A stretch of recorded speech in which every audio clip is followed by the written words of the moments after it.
आदाब, सलाम, नमस्कार। मैं हूं Sharib Jafri. The News Corner की खास पेशकश में आप सभी का स्वागत है। ईरान और इजराइल के बीच जारी युद्ध अब विश्व युद्ध का रूप ले चुका है, क्योंकि अमेरिका ने ईरान पर जो हमला किया था उसके बाद रूस ने भी खुलकर कह दिया है कि अब इस युद्ध में कई दूसरे मुल्क भी शामिल होने जा रहे हैं। दरअसल ईरान के विदेश मंत्री अब्बास अरागची रूस के प्राइम मिनिस्टर व्लादिमीर पुतिन से मुलाकात की है और उसके बाद ये बयान रूस की तरफ से सामने आया। तो सोचिए, जो खबर हमने आपको 24 घंटे पहले बता दी थी कि ईरान और इजराइल के बीच जारी युद्ध अब विश्व युद्ध का रूप ले चुका है, उस पर अब मोहर लगती हुई नजर आ रही है, क्योंकि रूस ने साफ साफ कह दिया है कि अब इस युद्ध में कई और लोग शामिल होने जा रहे हैं। तो सोचिए, तीसरा विश्व युद्ध शुरू हो चुका है, क्योंकि ईरान इजराइल के बीच बीती रात से अगर देखें तो जो घमासान चल रहा है, इजराइल के ऊपर ईरान ने ताबड़तोड़ मिसाइल अटैक किए हैं। इजराइल का जो सबसे बड़ा शहर है, आर्थिक राजधानी कहा जा सकता है, हाइफा हो या तेल अवीव, इन दोनों इलाकों को धुआं धुआं कर दिया है। इसके अलावा अश्कलोन और यरूशलेम में भी जबरदस्त अटैक किया है। ईरानी मिसाइलों ने बड़ा नुकसान पहुंचा है इजराइल को।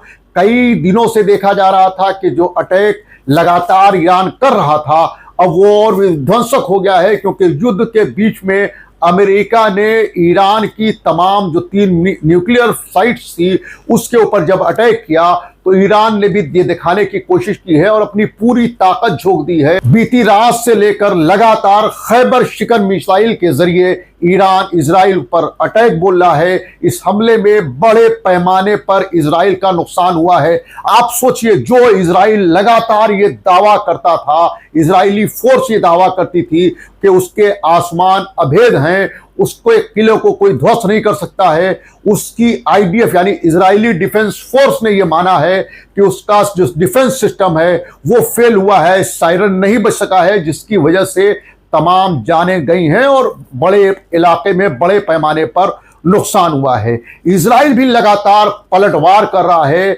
ईरान के ऊपर। तेहरान के अलावा अर्ज में भी बड़े पैमाने पर हमले को अंजाम दिया है। इजराइल ने भी ईरान पर बड़े हमले किए हैं। टीवी और रेडियो के जो स्टेशन थे, मुख्यालय थे, उन पर हमला किया गया है, जिसमें बड़े पैमाने पर क्षति हुई है।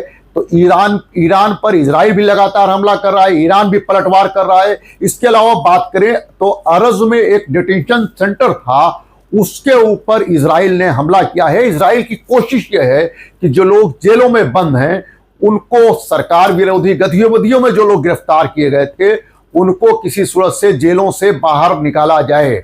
इसी कोशिश के तहत इजराइल ने तेहरान में स्थित एविन जेल पर हमला किया है। उसका जो गेट था उस पर बम मारकर गेट को ध्वस्त कर दिया है, ताकि कोशिश ये है कि ईरान के खिलाफ एक माहौल बनाया जा सके, क्योंकि जो लोग भी गिरफ्तार थे अलग अलग जुर्म में, वो जब बाहर निकलेंगे उनको भगाया जा सके और फिर उन्हीं का इस्तेमाल ईरान के खिलाफ किया जाए। ऐसी कोशिश इजराइल की जानिब से अब की जाए, जिसका नज़ारा पिछले 2-3 दिनों में हम लोगों ने देखा है।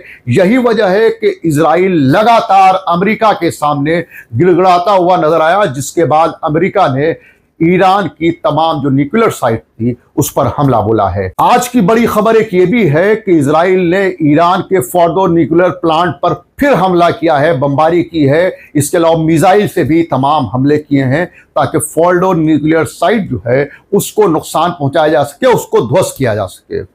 लेकिन एक बड़ी खबर यह है, महत्वपूर्ण खबर सैटेलाइट की तस्वीरों के जरिए जो निकलकर सामने आई है, कि इन हमलों से पहले, यानी अमेरिका ने जो ईरान पे हमला किया, उन हमलों से पहले ही ईरान ने फोर्डो न्यूक्लियर साइट्स में जो भी मटेरियल रखे हुए थे उन सब को ट्रक्स के जरिए निकालकर दूसरी जगह पहले ही शिफ्ट कर दिया था। यानी हमले से पहले न्यूक्लियर साइट से तमाम यूरेनियम वगैरह जो था वो हटा देने में ईरान कामयाब रहा था। इसी वजह से ईरान और रूस दोनों दावा कर रहे हैं कि किसी भी तरीके का नुकसान ईरान को नहीं हुआ है। इजराइल ने बहिश्त यूनिवर्सिटी तेहरान पर भी हमला किया है, जिससे ईरान की यूनिवर्सिटी को नुकसान पहुंचा है। लगातार हमले किए जा रहे हैं।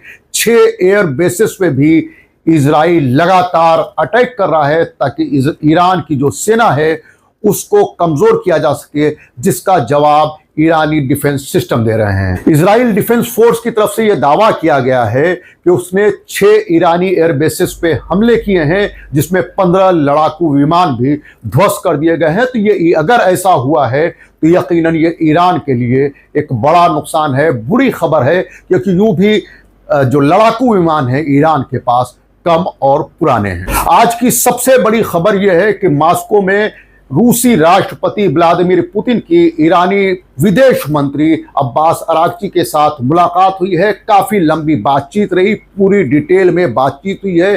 किस तरीके का हमला रहा है, क्या नुकसान हुआ है, या किस तरह न्यूक्लियर साइट्स को ईरान बचाने में कामयाब रहा है, इसकी डिटेलिंग में बातचीत हुई है। उसके बाद रूस के राष्ट्रपति व्लादिमीर पुतिन ने अमेरिकी राष्ट्रपति डोनाल्ड ट्रंप से फोन के जरिए बात की है। इजरायली प्रधानमंत्री बेंजामिन नेतन्याहू से भी बात कर पूरी बात समझी है। और इसके अलावा अगर हम बात करें तो ईरान भी लगातार रूस के लगातार संपर्क में है। यूएई के जो प्रिंस हैं उनसे भी व्लादिमीर पुतिन की बात हुई, क्योंकि तमाम खाड़ी देश ये चाहते हैं कि युद्ध न बढ़े, क्योंकि अगर ईरान अमेरिका के बेसिस पे हमला करता है, जो कि खाड़ी के देशों में तमाम बेसिस अमेरिका ने बना रखे हैं, तो यकीनन उन देशों को भी नुकसान होगा। ऐसे में युद्ध को लेकर तमाम पड़ोसी मुल्क ईरान के ये चाहते हैं कि किसी सूरत से बातचीत के जरिए कोई रास्ता निकले। ईरान इजराइल युद्ध से जुड़ी हर छोटे बड़े अपडेट के लिए द न्यूज कॉर्नर को लाइक कीजिए, सब्सक्राइब कीजिए, और साथ में कमेंट बॉक्स में यह भी लिखिए कि क्या दुनिया तीसरे विश्व युद्ध की तरफ बढ़ रही है।